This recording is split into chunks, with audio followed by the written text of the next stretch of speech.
It's Saturday, it's 5:30 p.m. I've gone 6.5 hours roughly now without talking, which for me on a Saturday is pretty good going. Normally, I step out on a Saturday as I did this morning around 8:30, go and get the neighbour's paper. No small talk exchange with doesn't like small talk who mans the newsagents on a Saturday. Like small talk, his extrovert counterpart is in there tomorrow morning, so I'll have probably a 5 6 minute small talk exchange with him if no other customers come into the shop while I'm in there. But normally, the way it works, I get the neighbour's paper, put it outside their door, text them, let them know it's there. But the neighbour today didn't get back to me apparently because they've now got a new phone. They don't know how to work it. So they called me instead around 11 to say, look, I've been trying to text you to let you know I've got the paper. Thank you for that. I'm having problems working out how to text on my phone. So normally I don't get that on a Saturday. That's the first time that they've called me. But normally by now on a Saturday, I'm coming up to 9 10 hours without speaking. And this hermit-like existence, this is something I first became aware of about 5 6 years ago. I had a spell living in Peckham, which, although it's still South London, it's a very different South London to where I grew up. And the strange thing is, it was probably the best flat I've lived in for years. Purpose built, soundproof, lovely flat, just an absolutely horrible area. And even going to the local Lidl was one of the grimmest walks I've ever experienced. And just living around there, even though I was only there for 3 months, I found very difficult, particularly the weekends. During the week I'd keep myself busy. I was still doing stand up around that time.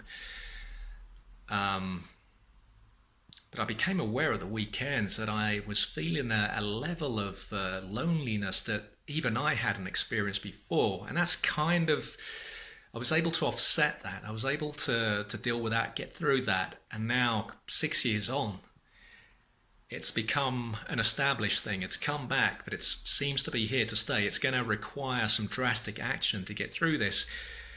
I've lost, a lot of old friends. Possibly, maybe most of the culpability there has been mine. I think growing up in a working class community with working class friends, I think if you're doing something that's different to 9 to 5, people tend not to understand that. They tend to look at what you haven't got, whether you've got a car, whether you've got a house, whether you've got kids. That's what they tend to measure themselves by. And I've been just completely focused, hell bent on carving out a writing career, leaving something behind, and find myself at an age where I'm realizing the sacrifices I have made, sacrifices I was not aware that I was making, really.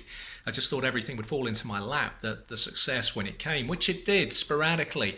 I thought it would just be there. I didn't realize that, I don't think I understood in my younger days that success could just as easily slip through your hands. You need to establish yourself. You can't build a career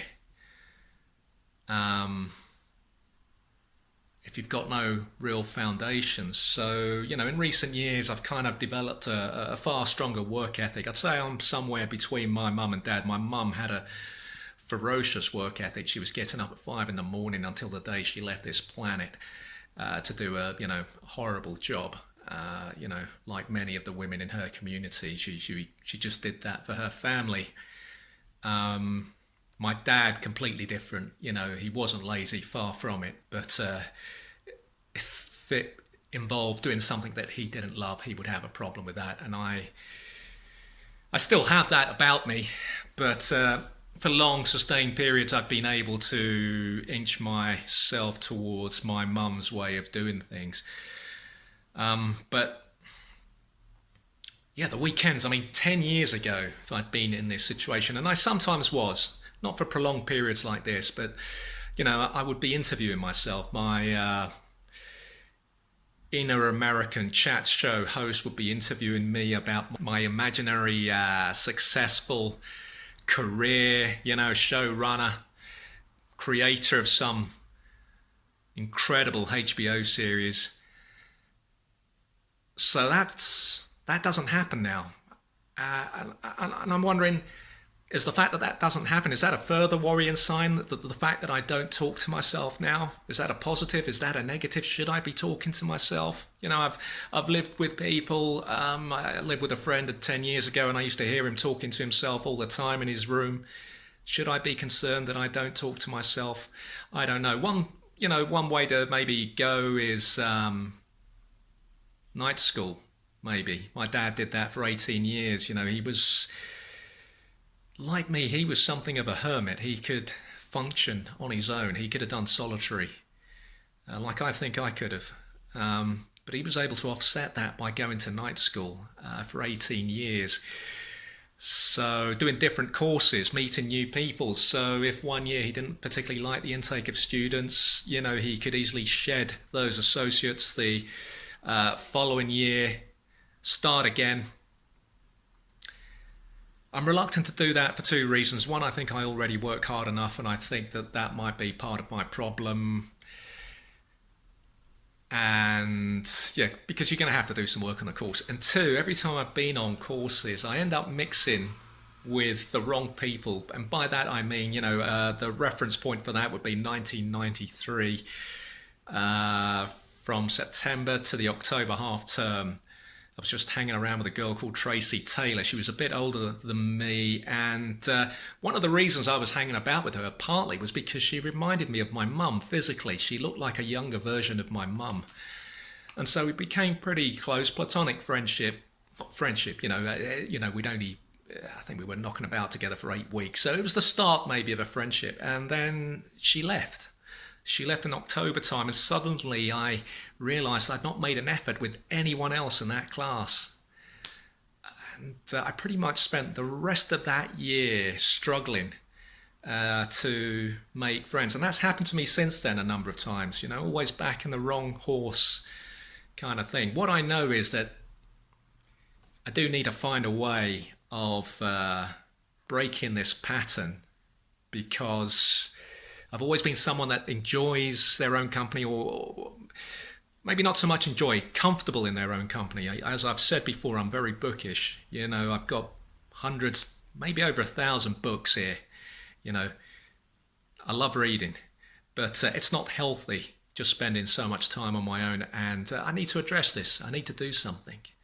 Maybe even start talking to myself again with an American accent. Maybe that would be progress. Maybe I can get back to that and use that as a building block to